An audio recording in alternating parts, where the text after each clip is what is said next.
Pernahkah kamu mendengar ada usaha yang akhirnya jatuh bangkrut karena ulah orang lain, dalam tanda kutip mengirimkan jin hingga usahanya menjadi bangkrut? Dan hal itu pernah aku alami. Bismillahirrahmanirrahim. Assalamualaikum warahmatullahi wabarakatuh. Kali ini aku akan menceritakan pengalaman seramku ketika tempat usahaku dulu hancur akibat ulah seseorang yang tidak bertanggung jawab. Hal ini membuat cara berpikirku berubah. Ternyata di zaman modern ini masih saja ada orang yang melakukan hal seperti itu untuk menghancurkan usaha orang lain. Saat itu, aku bekerja dan membangun sebuah usaha online di bidang kuliner. Karena saat itu, usaha online atau UMKM sedang ramai-ramainya, dan aku salah satu pelakunya. Di tengah perjalanan usahaku, beberapa kali aku menemukan hal yang cukup janggal. Misalnya, ada 2 buah motor yang tiba-tiba saja mogok tanpa sebab, sehingga membuat pengiriman pasokan tidak lancar. Lalu ada salah satu karyawanku yang 3 hari berturut-turut disengat tawon. Kemudian kami pun secara tiba-tiba sering mencium bau-bau aneh, dan masih banyak hal-hal yang ganjil lainnya. Ketika itu aku tidak pernah berpikir yang aneh-aneh. Sebenarnya tidak ada di pikiranku bahwa usahaku ini dikirim jin atau apapun itu. Sampai suatu hari, ketika aku berada di ruanganku, kulihat Ayi, Ican, dan Jamal, tim produksiku, sedang duduk bersantai sambil ngopi. Mereka terlihat kelelahan. Lalu aku pun menghampirinya. Ketika itu Ayi mengeluh bahunya sakit sekali, berat dan pegal katanya. Karena aku cukup bisa untuk memijat, akhirnya aku mencoba untuk membantu Ayi memijat bahunya. Ku pegang dan perlahan aku pijat bahunya, dan dia mulai merasa kesakitan. Ayi bahkan sampai menangis menahan sakit. Aku lalu bertanya pada Ayi, kenapa kok sampai bisa sakit seperti itu? Kulihat dia seperti yang sudah mengangkat barang-barang berat atau bekerja sangat keras dengan lengannya. Padahal pekerjaan yang dia lakukan tidak seperti itu. Ayi pun tidak tahu, tiba-tiba punggung dan bahunya itu terasa sakit tanpa alasan dan tanpa sebab.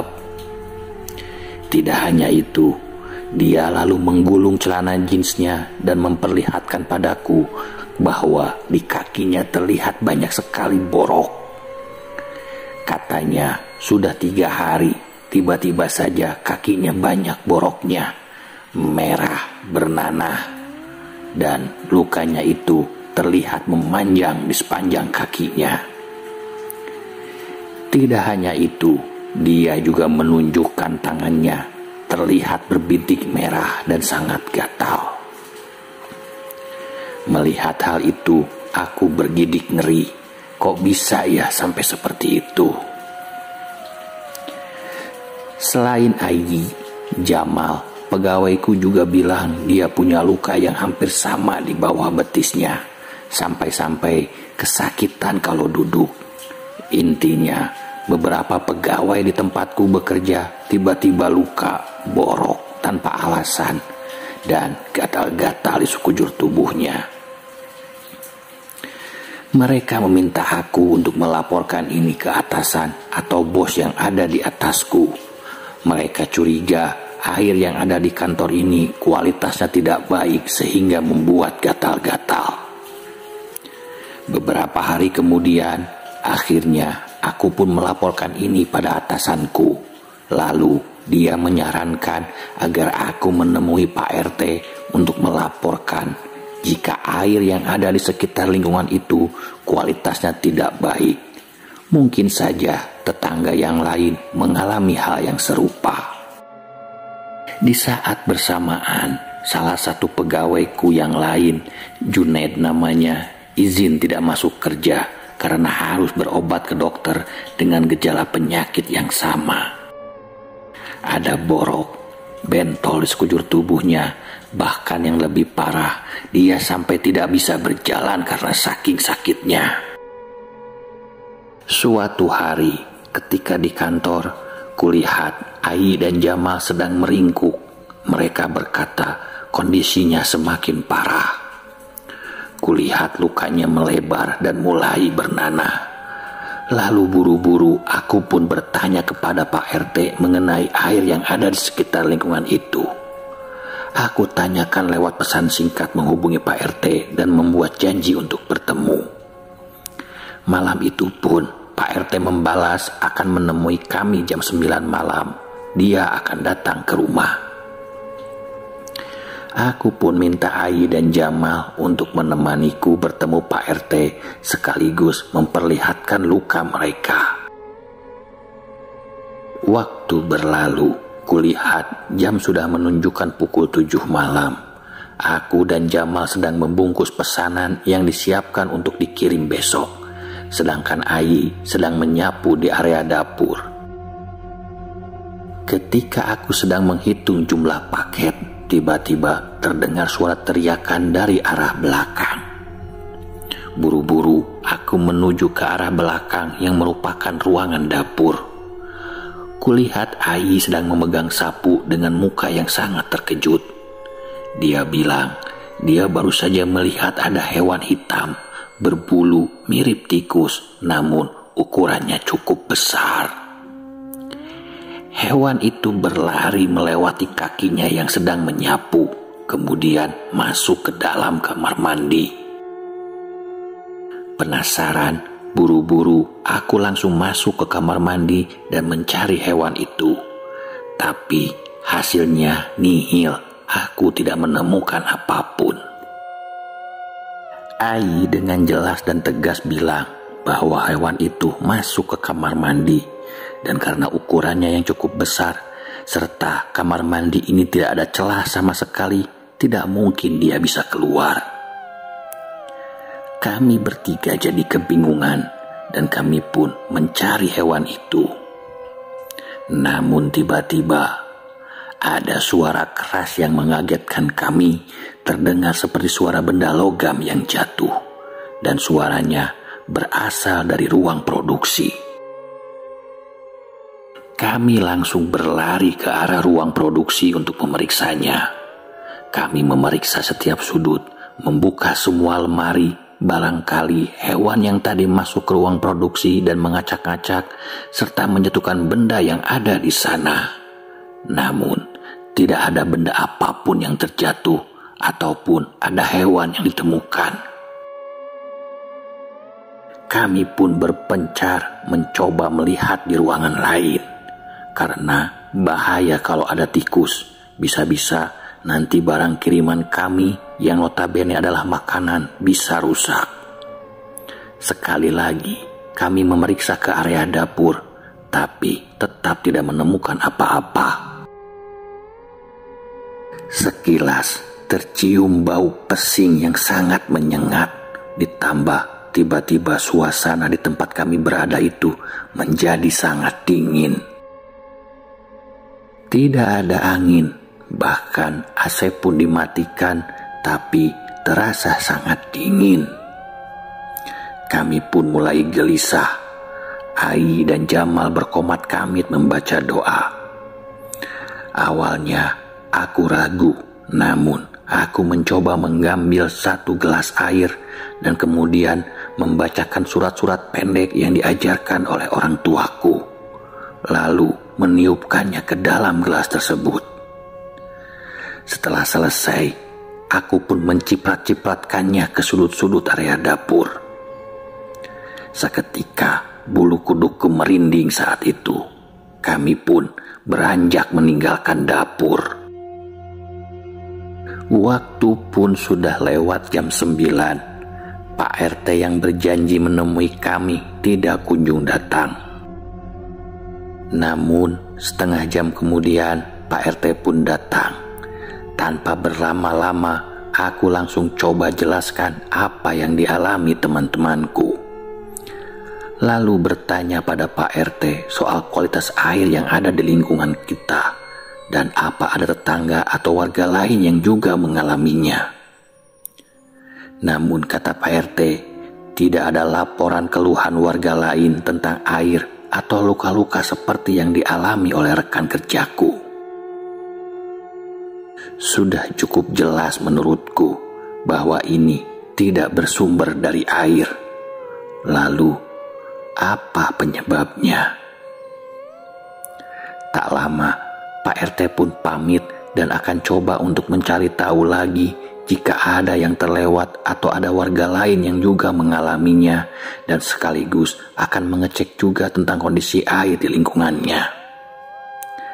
Sepulangnya Pak RT, tak lama kemudian kami pun memutuskan untuk pulang. Lalu kami mengunci semua pintu kantor dan bersiap-siap untuk pulang ke rumah masing-masing. Baru saja aku kunci pintu depan, tiba-tiba aku kebelet ingin buang air kecil. Terpaksa aku membuka lagi kunci pintu depan dan masuk ke dalam rumah. Guys, bentar ya, mau ke kamar mandi dulu, gak kuat nih, daripada nanti di jalan ketahan. Tunggu ya. Aku pun masuk ke kamar mandi yang ada di sebelah dapur. Aku nyalakan kembali lampu-lampu yang sudah dimatikan. Aku berjalan menuju ke arah kamar mandi dan melewati ruang dapur. Dan tiba-tiba kembali tercium bau pesing yang sangat menyengat. Aku menutup hidungku dan sampailah aku di depan pintu kamar mandi. Pintu kamar mandi saat itu dalam keadaan tertutup. Namun, bau pesing yang menyengat berasal dari arah pintu kamar mandi itu. Ini jangan-jangan ada yang kencing terus gak disiram. Gimana sih? Lalu, aku pun membuka pintu kamar mandi itu. Dan ketika aku buka pintunya, astagfirullah. Aku terkejut bukan main ketika ku buka pintu kamar mandi itu. Kulihat di sudut kamar mandi itu ada satu makhluk seukuran manusia yang sedang meringkuk. Mulutnya panjang seperti tikus dan bergigi runcing. Tubuhnya ditutupi bulu tipis berwarna hitam. Badannya bergetar seperti menahan sakit. Kulihat sekujur tubuhnya dari atas sampai bawah melepuh dan mengelupas. Dia menatapku dengan tatapan sangat marah dan menggeram, lalu berkata, "Manusia goblok, berani-beraninya kamu melawanku." Kulihat sosok itu langsung bangkit berdiri sehingga terlihat sangat tinggi dan mencoba menerkamku. Aku langsung berteriak sangat kencang, hingga tak lama Ai dan Jamal pun langsung berlari menghampiriku. Ketika aku lihat lagi, sosok itu hilang. Sudah tidak ada siapa-siapa di kamar mandi itu. Kami pun bergegas pergi dari kantor.